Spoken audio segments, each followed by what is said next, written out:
Prince Naseem Hamed once had the boxing world at his feet. He entered arenas on flying carpets, wore leopard print trunks, and turned every fight into a spectacle that millions couldn't look away from.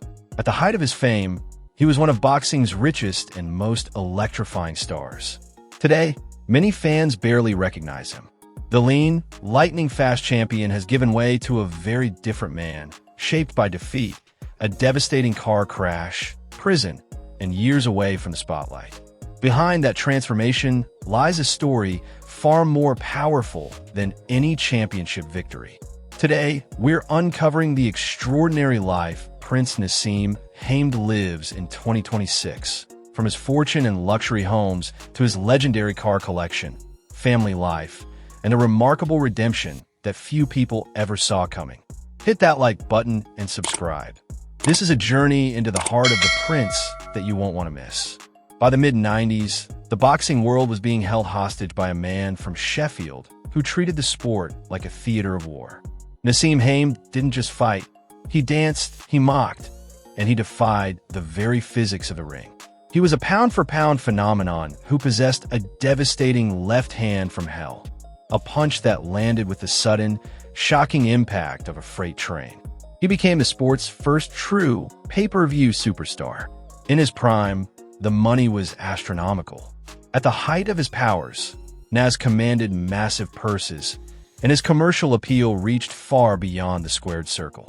Over the course of his career, through record-breaking purses, lucrative endorsements, and global television rights, Hamed reached a staggering peak in total career earnings, accumulating over $80 million. Today, in 2026, his wealth remains substantial. Through calculated investments and real estate, his estimated net worth stands at approximately $40 million. He wasn't just a fighter. He was a cultural earthquake, forcing the world to choose. Did you love him, or were you praying for the day someone finally knocked that smirk off his face? But to understand the scale of his dominance, we have to look at the numbers. He didn't just win, he conquered. After seizing the WBO featherweight title in 1995 with an electric performance, he went on a tear that remains one of the most prolific stretches in featherweight history. He didn't just defend the belt. He held it hostage, racking up 15 consecutive title defenses. He became the lineal featherweight champion, unifying major world titles and dismantling elite opposition with remarkable consistency. He was a wrecking ball in silk robes, systematically clearing out the division. By the time he walked into the MGM Grand in 2001, he had built an untouchable record of 35-0, with 31 of those victories coming by way of knockout. He beat legendary fighters like Kelley, Steve Robinson, and Manuel Medina, men who stood in the fire against him and came out broken. He didn't just win, he humiliated them, turning championship fights into highlight reel performances. But every empire faces a day of reckoning. Then came April 7th, 2001. Inside the MGM Grand in Las Vegas, he faced the technically brilliant Marco Antonio Barrera. For the first time in years, the showmanship wasn't enough. Barrera neutralized every feint, every angle, every attempt at psychological warfare. Over 12 rounds, the unbeaten Prince was systematically dismantled, suffering the first defeat of his professional career. It wasn't simply the loss of a fight. It was the beginning of the end of one of boxing's most electrifying eras. For years, opponents had been beaten before the opening bell by Hamed's confidence alone. Barrera changed that in a single night. The invincible aura disappeared. The flying carpet stopped. The theatrical entrances grew quieter. And for the first time since turning professional, Prince Naseem Hamed looked human. Success for Prince didn't just bring championship belts. It brought access to some of the world's most exclusive automotive engineering. Nas never hid his passion for machines that matched his own high-octane personality. For him, these cars weren't just transport. They were a physical manifestation of his Prince persona. He owned a Ferrari 360 Medina, a machine celebrated for its raw, naturally aspirated V8 soundtrack. The perfect match for a man who treated every ring entrance like a show, capturing the Italian flair and speed that defined the era. For moments when he craved refinement over raw aggression, he turned to the Bentley Continental GT, pairing handcrafted British luxury with effortless grand touring performance. And for his day-to-day life, the Range Rover remained a staple of his garage, providing the rugged utility and commanding road presence expected of one of Britain's most iconic sporting figures. Perhaps the most famous, and ultimately the most infamous, car he ever owned was the Mercedes-Benz SLR McLaren. With a price tag exceeding $500,000, the supercar was a masterpiece of Formula One-inspired engineering. For a long time, it was the ultimate symbol of his dominance, but the vehicle's legacy is inextricably tied to the 2005 high-speed collision on Ringing Low Road. The horrific crash that totaled the McLaren became the turning point of his life. Although he survived the violent collision, the psychological scars proved even more significant than the physical ones, forcing him to confront the consequences of a lifestyle that had long seemed untouchable. It was a sobering, national scandal that stripped away the invincibility of the Prince persona overnight, replacing the adrenaline of the road with the quiet, grueling reality of a prison sentence and a path toward profound personal transformation. Sitting in a cell, the man who had been carried into rings on thrones and flying carpets had to confront a version of himself that no one in the sport had ever seen. Vulnerable, humbled, and alone. Looking back at that fleet today, it's easy to see them as relics of a different life.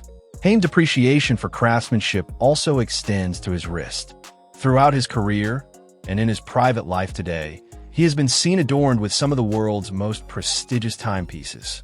From the bold complexity of Audemars Piguet's Royal Oak to the timeless, gold-clad prestige of the Rolex Day-Date, his watch collection reflects a man who understands the value of legacy.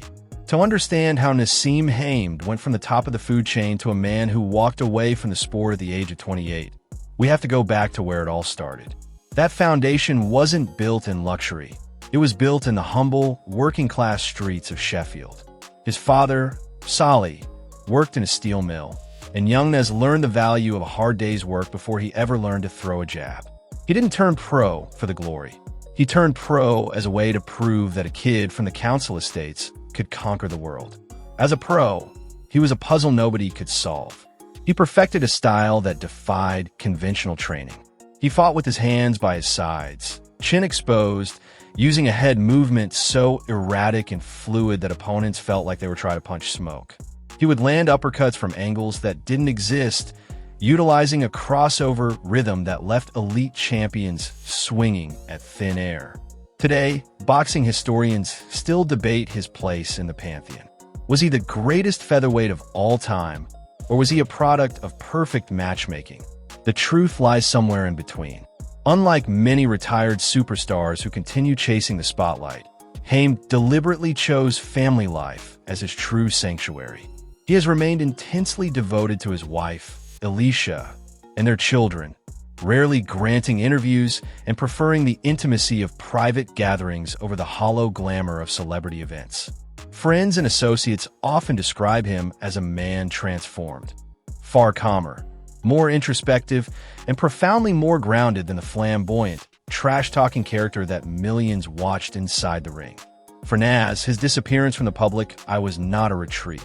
It was a deliberate choice to prioritize his role as a husband and a father. And he appears genuinely content in this new role. He moved away from the public gaze, into the sprawling, secure estates of the UK, focusing on managing his multi-million-pound property portfolio. Central to this is his iconic 10-bedroom mansion in Dore, Sheffield, valued at approximately £2.35 million. It is a masterpiece of his era, featuring a grand, light-filled reception hall characterized by floor-to-ceiling glass and vast, open-plan spaces that seamlessly connect the interior to the lush grounds. The home boasts a private indoor leisure complex, a sanctuary with a heated swimming pool, gymnasium, and games room, complemented by an outdoor tennis court and a private two-bedroom staff cottage.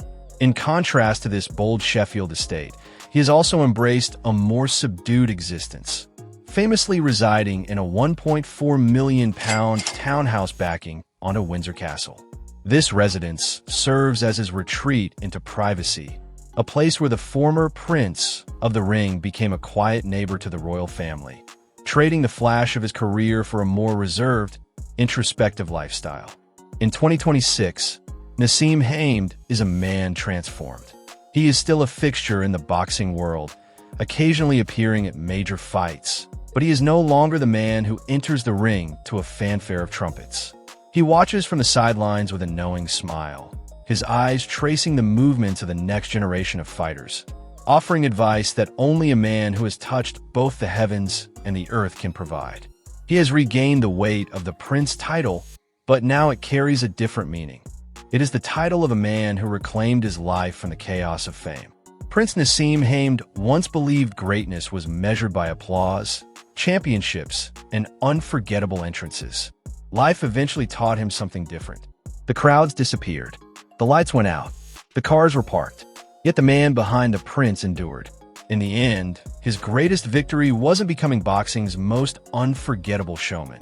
It was learning who he was after the show was over. If you enjoyed this look into the quiet, complex life of Prince Naseem Hamed, hit that like button and subscribe. Does Nas deserve more credit for changing the way boxing was marketed, or is the Barrera fight all people will remember? Let me know in the comments. Thanks for watching, and we'll see you in the next one.